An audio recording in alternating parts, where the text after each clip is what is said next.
17 मार्च दैनंदिन ज्ञानेश्वरी अध्याय 8 ब्रह्माक्षर निर्देश योग. अलंकापुरी पुण्यभूमी पवित्रम तेथे नांदतो ज्ञानराजा सुपात्र. तया आठविता महापुण्यराशी नमस्कार माझा सद्गुरू श्री ज्ञानेश्वरांसी. ओवी क्रमांक 211 ते 240. तैसे देहा तेचेने विषमवाते, देह आत बाहेरी श्लेष्मा आणते. ते विझोनी जाये उजिते अग्नीचे ते वेळी प्राणासी प्राणू नाही. तेत बुद्धी असोनी करील काही, म्हणून अग्नी विन देही चेतना न धरे. अगा देहीचा अग्नी जरी ऐकला, तरी देह नवे चिखलू बोला. वाया आयुष्य वेळू आपुला अंधारे घेवसी, आणि मागील स्मरण आगवे. ते तेने अवसरे सांभाळावे, मग देह तेजून मिळावे स्वरूपिकी. तव तया देह श्लेष्माचे चिखली, चेतनाची बुडून गेली. तेत मागिली पुढली हे ठेली आठवण सहजे. म्हणून आधी अभ्यासू जो केला, तो मरण न येताची निमोनी गेला. जैसे ठेवणे न दिसता मालवला दीपू हातीचा, आता असो हे सकळ. जान पा ज्ञानासी अग्निमूळ, तया अग्नीचे प्रयाणी बळ संपूर्ण आती. अग्नि ज्योतिरः शुक्ल षण्मासा उत्तरायणम, तत्र प्रयाता गच्छन्ति ब्रह्म ब्रह्म विदो जना. आती अग्निज्योतीचा प्रकाशू, बाहेरी शुक्ल पक्षू आणि दिवसू, आणि सामाजी मासो उत्तरायण. ऐशिया समयोगाची निवृत्ती, लाहुनी जे देह ठेवती, ते ब्रह्मची होती ब्रह्मविद.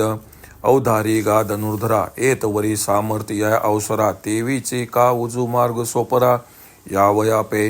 एत अग्नी हे पहिले पायतरे, ज्योतिर्मय हे दुसरे. दिवस जाणे तिसरे, चौथे शुक्ल पक्ष, आणि सामास उत्तरायण. जे वर्चितल गा सोपान, येणे सायुज्य सिद्धी सदन पावती योगी. हा उत्तम काळ जाणीजे, या ते अर्चिरा मार्ग म्हणजे. आता अकाळ तोही सहजे सांगेन ऐक.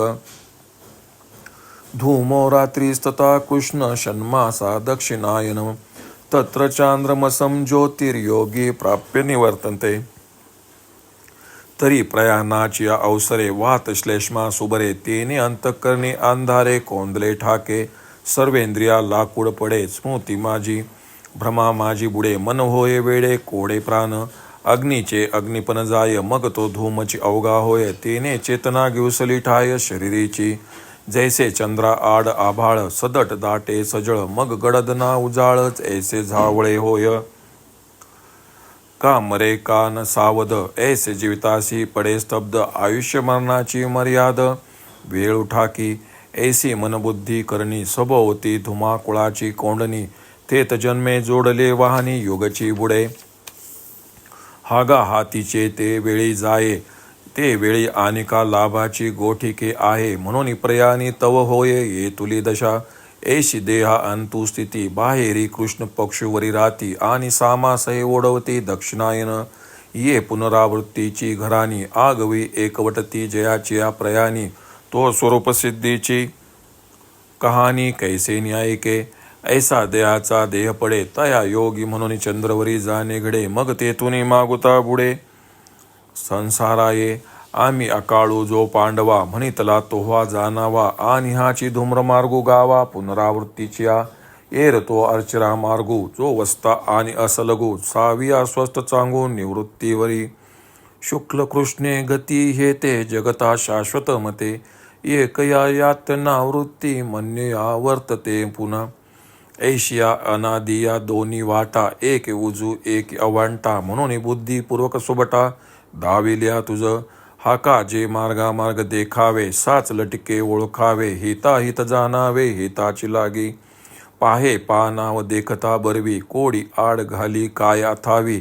का सुपंत जाणून या अडवी रेगवत असे.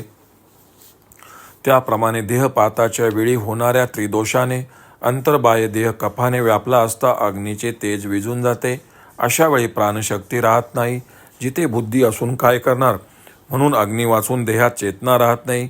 अरे, जर देहातील अग्नी गेला तर तो देह नसून ओला चिखल आहे. अशा वेळी आपल्या आयुष्यकाळ व्यर्थच. अंधारात चाचपडल्यासारखा तो घालवीत असतो. आणि मागे केलेल्या अभ्यासाचे स्मरण अंतकाळाच्या वेळी सांभाळून ठेवून देह टाकून स्वस्वरूपी मिळवायचे. पण देहातील कफरूपी चिखलात ती चेतनाच बुडून गेली असते. म्हणून तेथे पूर्वोत्तर गोष्टींची आठवण राहत नाही. यामुळे मरणाच्या अगोदरचा जन्मभर केलेला जो अभ्यास तो ठेवलेली वस्तू सापडण्यापूर्वी दिवा जसा विझावा त्याप्रमाणे नाश पावतो. आता हा सर्व विचार राहू दे. सारांश, ज्ञानाला अग्नी हे मूळ आहे. त्या अग्नीचे मरणकाळी संपूर्ण सहाय्य असावे. शहरातील जठराग्नीच्या ज्योतीचा प्रकाश व बाहेर शुक्ल पक्ष आणि दिवस, तसेच उत्तरायणाच्या 6 महिन्यातील 1 महिना, अशा प्रकारे सर्व चांगले योग जुळून आल्याची खात्री करून घेऊन जे ब्रह्माभ्यासी योगी देहत्याग करतात ते ब्रह्मरूप होतात. अर्जुना, एक या काळाचे असे सामर्थ्य आहे म्हणून मोक्षाला येण्याचा हा सरळ मार्ग आहे. येथे अग्नी ही पहिली, तो प्रज्वलित असणे ही दुसरी, दिवस ही तिसरी, शुक्ल पक्ष ही चौथी पायरी आहे असे समज, आणि उत्तरायणातील 6 महिने ही सर्वोत्तम पायरी आहे. या मार्गाने योगी मोक्षसिद्धीरूपी गावाला येतात. हा उत्तम काळ आहे असे समज. यालाच अर्चिरा मार्ग असे म्हणतात. आता अयोग्य काळ कोणता तोही तुला सांगतो. मरण समयी कफपित्त वादादी दोषांच्या भराने अंतःकरणात अंधार कोंदडतो. सर्व इंद्रिये काष्ठवत होतात. स्मरणशक्ती भ्रमात बुडते. मन वेडे होते. प्राण घोटाळतो. अग्नीचा अग्नीपणा जातो. तो अग्नी धूरमय होतो. त्यामुळे ज्ञानशक्ती शरीरात कोंडून राहते. जसे पाण्याने भरगच्च भरलेले ढग चंद्राआड झाले की मग उजेडही राहत नाही व अंधारही नाही अशी झुंजूक स्थिती होते, तशी मरतही नाही व शुद्धीवरही नाही अशी जीवितास स्तब्धता येते व आयुष्य मरणाच्या वेळेची वाट पाहत असते. याप्रमाणे मन, बुद्धी, इंद्रिये यांच्या सभोवती धूर कोंडून राहतो. त्यामुळे जन्मभर केलेल्या योगाभ्यासाचा मार्ग बुडून जातो. पहा, जन्मभर केलेला हातचा अभ्यास जिथे गेला तेथे मरणोत्तर लाभाची गोष्ट कशाला. म्हणून मरणसमयी अशी दशा होते. अशी देहाच्या आतील स्थिती असून बाहेर कृष्ण पक्ष, त्यातही रात्र, आणि दक्षिणातील 6 महिन्यांपैकी 1 महिना असा योग प्राप्त होतो. याप्रमाणे जन्म मरणाच्या फेऱ्यात अडकणारे योग ज्याच्या मरणसमयी जुळून येतात त्याच्या कानावर परमात्म्याची गोष्ट कुठून पडणार. अशा रीतीने ज्याचा देह पडतो तो योगी असल्यामुळे चंद्रलोकापर्यंत जातो व तिथून पुन्हा माघारी मृत्यूलोकी जन्मास येतो. अर्जुना, आम्ही अकाळ म्हणून जो म्हटला तोच आहे असे समज, आणि हाच पुनर्जन्मरूप गावाला येण्याचा धूम्र मार्ग आहे. दुसरा अर्चिरा मार्ग जो वाहता आणि सुगम आहे आणि तो सहजपणे कल्याणकारक असून मोक्षाची प्राप्ती करून देणारा चांगला मार्ग आहे. अर्जुना, अनादिकालापासून असे हे 2 मार्ग चालत आले आहेत. त्यातील एक सरळ तर दुसरा आडमार्गाचा आहे. म्हणून तुला मुद्दाम या दोन्ही वाटा मी दाखविल्या, कारण तू आपले हित साधण्यासाठी चांगली वाट कोणती व वाईट कोणती, खरे काय खोटे काय हे ओळखावेस.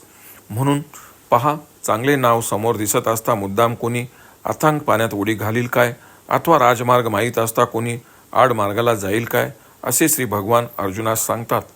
ओम श्री रुक्मिणी पांडुरंगाय नमः. ओम श्री नरराज माऊली नमः.